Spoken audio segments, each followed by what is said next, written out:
ஸ்ருதிஷாம் இப்போ சிஎஸ்கேல பத்திரனா போடுறாருல, அவர் போடுறது டிஃப்ரெண்ட்டாக இருக்குது. அது மாதிரி போடலாமா? அது அது எப்படி அது போடுறாரு?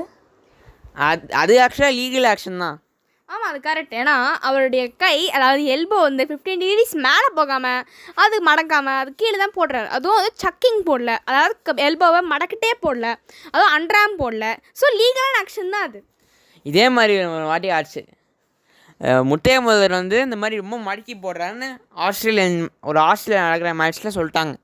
அது ஒரு மோசமான ஒரு கேஸ் ஆனால் அந்த தீர்ப்பு என்ன இருந்துச்சுன்னா, முத்தைய முதல்வர் 15 டிகிரிஸ் மேலே போகல, கரெக்டாக தான் அவர் மடக்கிறாரு கையை. முத்தைய முதல்வர் தான் பெஸ்ட். ஆஸ்திரேலியாஸ் கொஞ்சம் தேவையில்லாமல் அதை பண்ணிட்டாங்க நினைக்கிறேன். ஆமாம், அப்படி அப்போ இது பண்ணியிருந்தாங்க தேவையில்லாமல். ஆமாம். ஸோ ஆனால் முத்தைய முதல்வர் நல்லா போடுறது தான். 800 விக்கெட் எடுத்திருக்கா டெஸ்ட் கிரிக்கெட்டில். ஸோ ரெஸ்பெக்ட் பண்ணி தான் ஆகணும். ஸ்ரீலங்காவில் அந்த மாதிரி போடுற பால்ஸ் நிறைய பேர்